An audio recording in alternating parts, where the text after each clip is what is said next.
Module 1, recap of Workshop 5.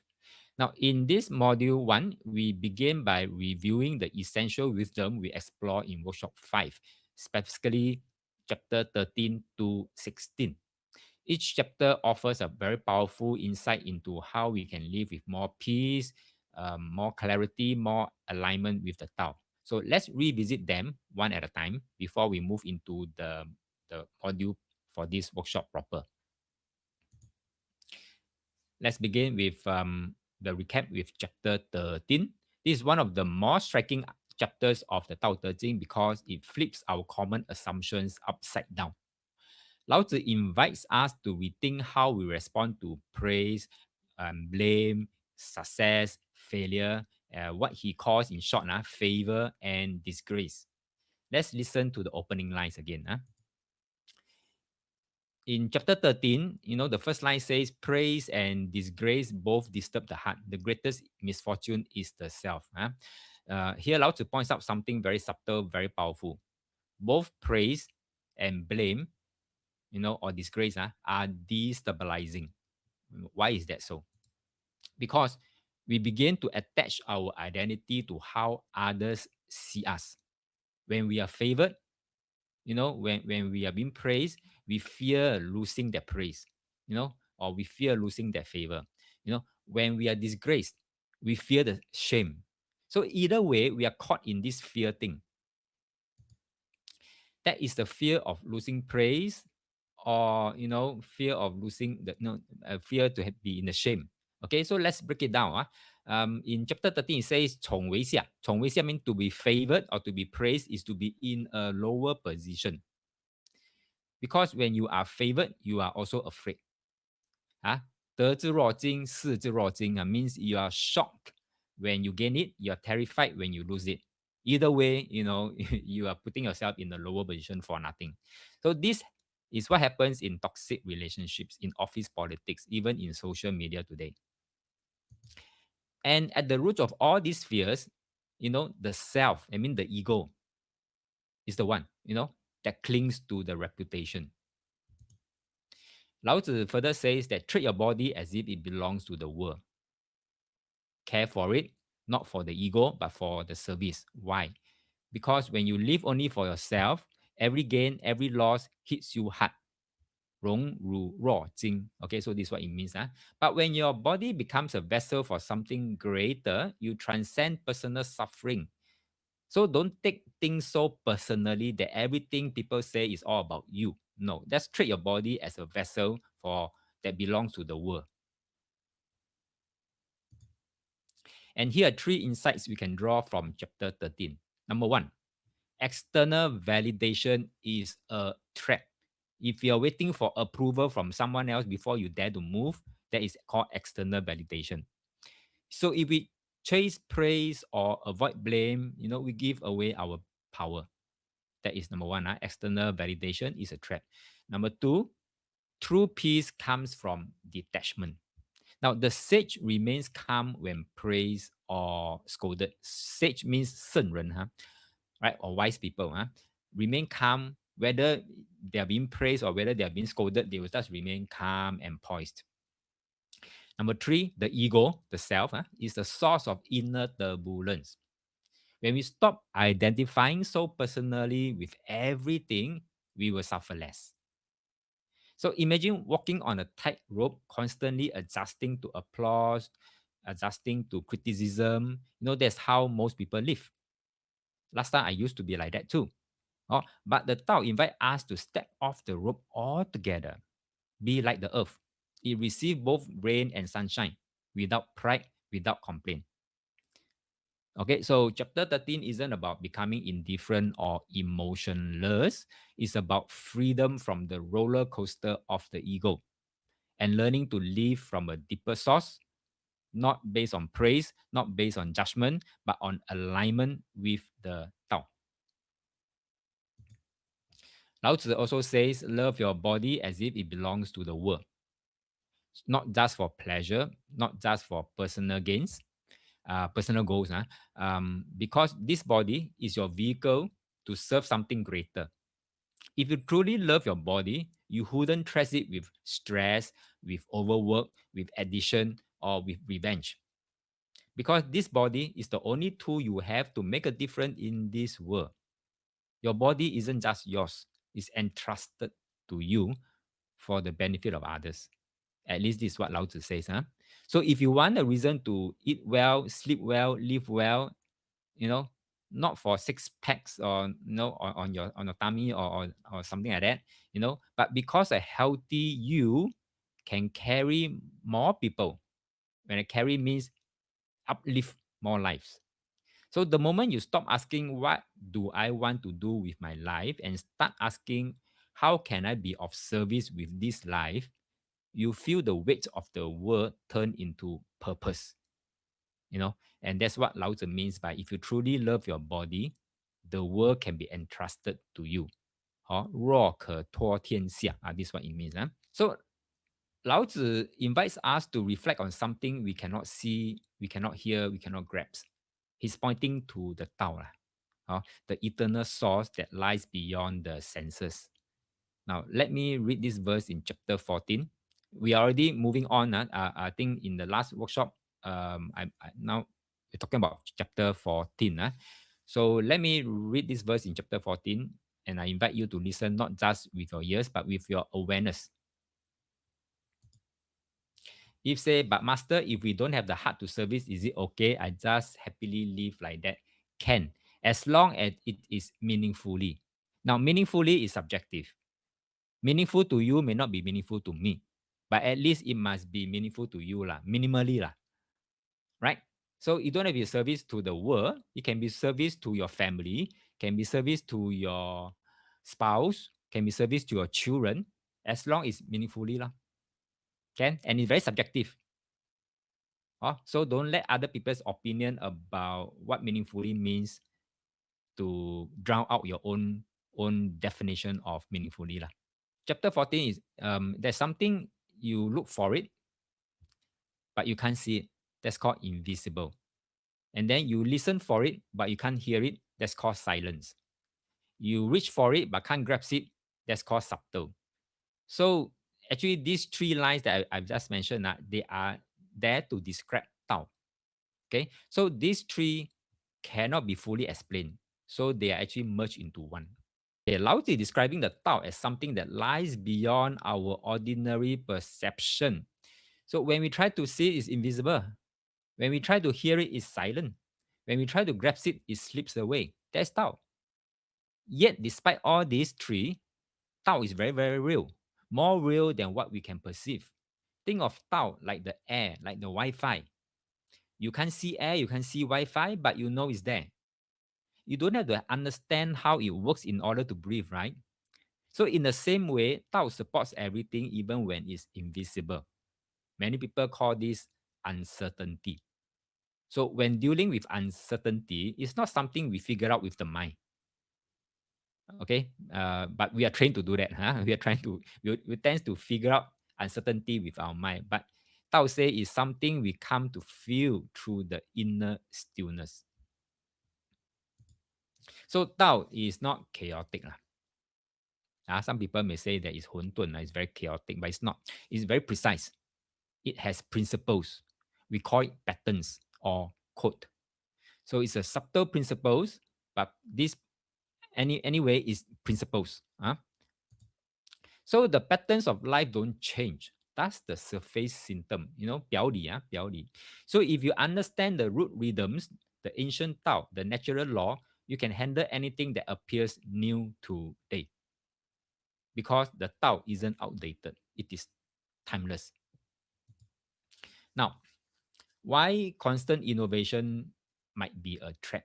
Yeah, everyone today is shouting innovate. We need to disrupt. We need to reinvent. And then now we have AI. Or basically do all these three: innovate, disrupt, reinvent. But what if I told you constant change without anchoring in timeless wisdom is very, very, very dangerous. And Eve is saying, like, Master, you became a life coach, but I have no urge to become anything, but just quietly, happily like that. Okay, ma. can 修道啊。You know those sage, they do nothing, right? They are not life coach, right? They are not feng shui master, right? But they have caliber, right? What do? They go up to the mountain and 修道. But of course, I'm not asking you to go up to the mountain to 修道. You can cultivate, cultivate your own level of spirituality. Spirituality may not be a good word to describe that part, but it's in Chinese called 修道啦. Align with the 道啦. In short, align with the 道啊. Life got no purpose to me. Life live on is purpose. Okay. So Lin is asking how to apply this into real world where the world wants certainty to circumstances and situation without which we appear as incompetence.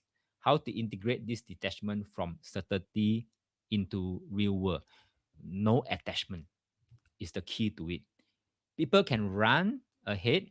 People who want to enjoy this kind of the world setup, whereby they have to chase after certainty and then chase after stress, chase after 名气, status, reputation. Let them chase. Let them chase. So Lin say we have bosses to report to. Yes, you have bosses to report to. Go ahead. Do your job. Just do your job. 本分. In Chinese, I love Chinese words, because all these are really explaining what is mean by aligning with Tao. 你做你的本分就好了. Just do what you're supposed to do. Full stop. It is correct, right? Even if we talking about politically correct, it is politically correct. Do what you're supposed to do. That's all. Full stop. If say 尽人事听天命, yes, that is one way to describe it as well. So we can always integrate Tao wisdom into the real world. Now, after a while, you may seem that you are the odd one out, and you are very different from the rest. You may feel that, but don't feel that, okay? Because you are on the right path, the rest are not. You get my point, Lin, and everyone else? Okay, let's come back to this innovation thing. Innovation is not about abandoning the past. It's about rooting deeply in ancient laws and then adapting to the moment. You don't need to chase shiny news answers. A lot of people are chasing after shiny new things. Okay, you need to rediscover what never stopped working. If you don't allow the natural discipline of how things rise and fall, you're not innovating. You're just reacting. If say, Master, it is asking, Master, I know Tao because I do nothing. Is this my Tao? Everyone's Tao is different. Remember, Tao is so huge that nobody can fully comprehend what is Tao. So my version of Tao is different from your version of Tao. But that doesn't mean that I'm wrong or you are right, or you are wrong, I'm right. Okay? Both are equally right because we only got one small portion of the Tao. And it is true. Is that okay? So that's subjective also. Then we explore in chapter 15, last workshop, a deeply reflective piece that gives us a glimpse into how the sages, 圣人 of old, live in harmony with the Tao. This chapter doesn't give us a list of moral rules or commandments. Instead, Lao Tzu described what these sages were like, their presence, their quality of being. It's less about doing and more about how one walks through life with profound stillness, humility, and awareness. Now, the wise ones who followed the Tao were deep, mischievous, and hard to understand. Because they were so hard to grasp, we can only try to describe this way. Those who follow the Tao tends to be very cautious, like crossing a river in winter. Very alert, like being surrounded by danger. Very polite, like a guest. Very open, like melting ice. Very simple, like an uncarved wood. Very vast, like a deep valley. And very muddy, like cloudy water. Notice Lao Tzu's approach. He doesn't define these sages by what they knew, but by how they moved through life. They were cautious, they were humble, they were deeply connected to the flow of nature. Their presence was not flashy or aggressive. It was like melting ice, uncarved wood, or muddy water. Quiet, natural, receptive. So this chapter gives us an embodied portrait of Tao in action. Now, Eve is asking, actually, Tao is the way of living correct? Yes. Okay, yes, but don't believe a thing I say. Because if even I can advertise or do a lot of broadcasting, say Tao is the way of living, Tao is the way of living, if you don't buy what I say, you won't buy what I say. So the best way is don't believe what I say. You just hear me out. You go and try it out for yourself. I have, okay, I have applied. I mean, try to align myself with Tao. I'm not there yet, but I'm still trying out. And I love what I'm doing. I find inner peace. And when there's inner peace, things start to flow in a positive way for you. Go and test it out. Go and try it out. It will happen because this is Tao. That's why I'm so confident that it will happen. All right. Okay. Now, where was I? Okay, next slide. Yeah. So chapter 15 shows us that living by the Tao isn't about spiritual performance. It's about how you show up in ordinary life with watchfulness, with humility, with softness, and with simplicity. The sage doesn't dominate the world. They don't want to dominate the world. They just want to align with the Tao. So this is called 弱朴, the power of unpolished simplicity. Like LKY, you look at his home. Very simple, not much of a very grand renovation, that you expect from the house of a prime minister. No, very simple. He lived, he aligned himself with Tao. So Lao Tzu remind us, the clearer we try to be, the murkier we may become. So the more we want to chase after certainty, the more uncertainty will show up.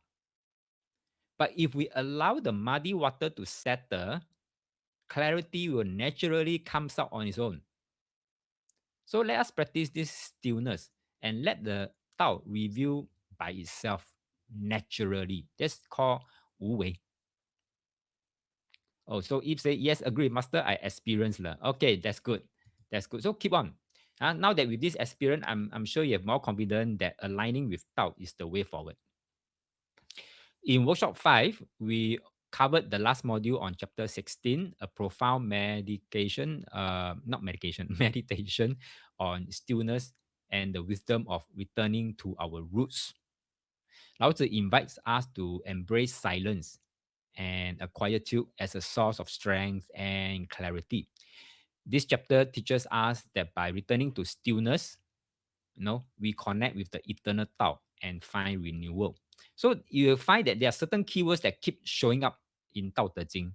Stillness is one of them. Softness is one of them. Simplicity is one of them. Detachment is also another one of them. So all these are keywords that suggest, you want to align with the Tao, do all this. Now, returning to the roots means what? Reach the deepest emptiness, hold firmly to the stillness. Because we know all things rise and fall, but I watch how they return. When you see things rise, right? Maybe a dynasty rise, China rise, and then you will fall, and then rise again and fall. You can see them, how they return. So everything in the world, eventually return to its roots. Returning to the roots is stillness. Stillness brings us back to our true nature. So if you want to go back to your true nature, to your true inner world, go back to stillness. So Lao Tzu urges us to empty ourselves. Again, see the detachment comes out again. Empty ourselves, not in a negative or hollow way, but by releasing attachment to constant doing, to constant thinking, and to constant reacting. When the mind becomes still, I know it's hard to become still, but what it means here, when the mind becomes still, that means you have no attachment at all. You start to see life natural cycles very clearly. The rise and falls of event, the rise and fall of emotion, the rise and fall of situation, the rise and fall of your status, the rise and fall of friendship, the rise and fall of health, so on and so forth, everything else. And you take it peacefully, embrace it. So these so-called attachments, although it may feel normal, people will have attachment, they will feel very normal to have attachment, but according to Lao Tzu, they are blind habits. They make you react like a puppet, happy when things go your way, but you feel lost when they don't. It's not life that stresses you. It's your clinging to how you want it to be that stresses you. So next time you feel disturbed, the next time you feel disturbed, don't ask why is this happening to me. Instead, ask what am I holding on to that's making this so hard. When you can release that thing, you stop chasing happiness.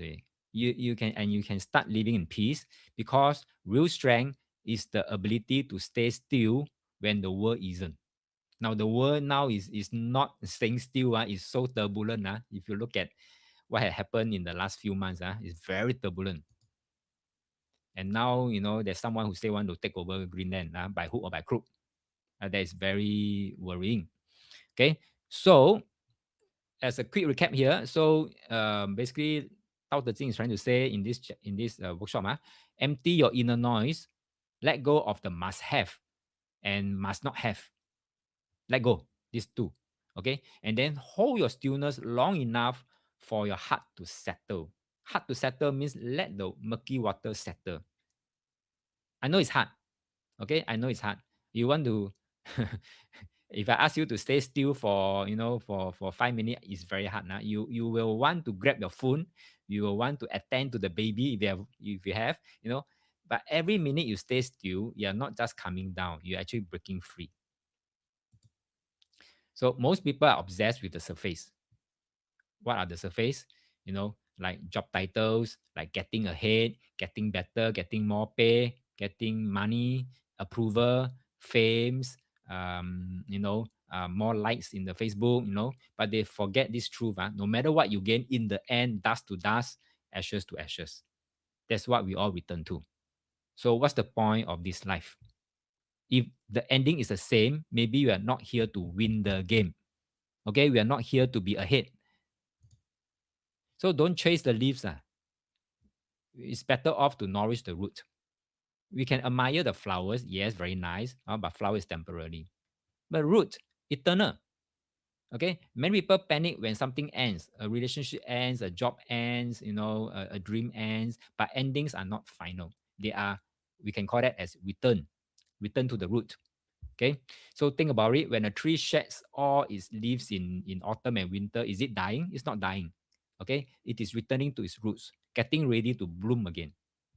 So why do we think our winters are the end? No, huh? And here's the shift. Stop asking why bad things happen to you. Start asking how far you have drifted away from Tao. Or maybe, you can think like they shouldn't have treated me like that. I'm so pissed off, you may have this kind of experience. You hold on to that thought and then it burns you.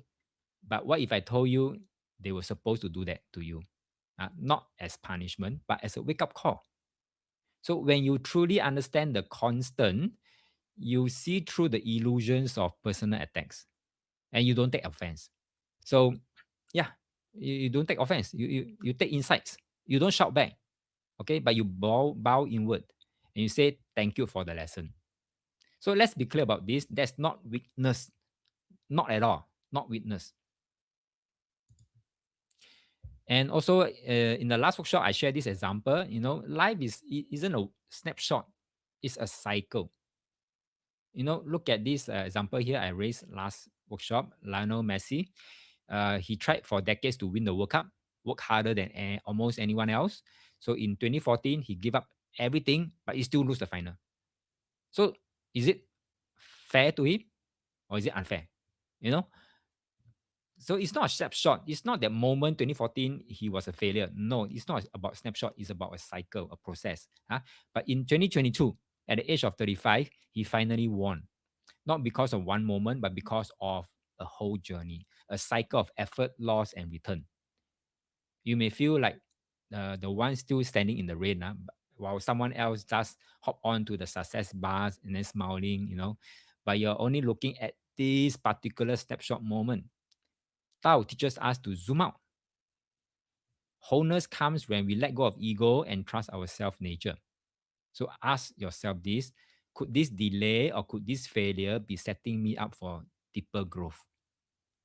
Could it be that this snapshot moment is just not my time yet? So when you stop demanding fairness every now and then and start aligning with the justice, you regain your power. You stop blaming others and you start owning your path, no matter how long or how winding it is. So the last part of chapter 15, it says that the Tao lasts forever. So those who live by it never fall into danger, even at the end of life. So this is what I mean just now when Eve asked me about is following the Tao, the way of life. I said, yeah. So this give you a very specific answers, Eve, to your question. Tao lasts forever, and those who align with it never fall into danger. Okay. So yeah. So the Tao is eternal because it doesn't rush. You, me, everyone else, we are limited. Your time is limited, your energy is limited, your lifespan is limited. But the Tao, the natural way, has no expiry date. So the only way to live long, live well, and last strong is to align with the Tao. Most burnout happens not from doing too little, but from forcing what isn't natural. Most leadership isn't about bad ideas, but from ignoring the way. Most stop chasing shortcuts. Start syncing with the source, meaning the Tao. You want to lead a company or raise a family or walk your path with grace and strength, then stop asking, how can I win now? Start asking, what path will still make sense 10 years from now? Right? I believe the path of aligning with Tao will still make a lot of sense 10 years from now. Because Lao Tzu says, only what follows the Tao survive the long haul. Very important statement. And yes, Lao Tzu can get very political too. He knew if we want real transformation, whether it's personal or societal, we can't just change one person at a time. Agree? Right? We must bring the Tao into a higher level, into leadership level, into system level, into governance. Yeah, country governance. That's why in the next chapter, not in the next chapter, in the next workshop, starting with the new chapter, chapter 17, we'll explore Tao Zhen He Yi. Tao Zhen He Yi means the merging of Tao and governance. Because when power walks with the way, then that's where citizens and the people can thrive. If say softness, honors to self and at ease will never fall into danger. I'm not saying we'll never fall into danger, but of course there will be some saying because you're too soft, you're being eaten up easily by other people, or being cheated by other people. Now, in subsequent workshop, that's where we'll talk about and softness and being tough. These are two sides of the same coin. That doesn't Tao is not asking us to abandon the toughness. I will talk in about that more in detail in subsequent workshop. What Tao is trying to tell us is to embrace that we have both characteristics, the softness and the toughness, but we need to know when to use what. And that's what Tao is trying to say. But I will cover that more in subsequent chapters in other workshops. Is that okay? But you are so remember this, softness, honors to self and at ease will never fall into danger, may or may not. Okay. But what it means here is that naturally, if you exhibit this kind of characteristics, even though you may fall into a temporary danger, you can still get yourself out because you are aligned with the Tao. Is that okay? So that's all for module 1, a quick recap of last workshop 5. Now let us move on into module 2.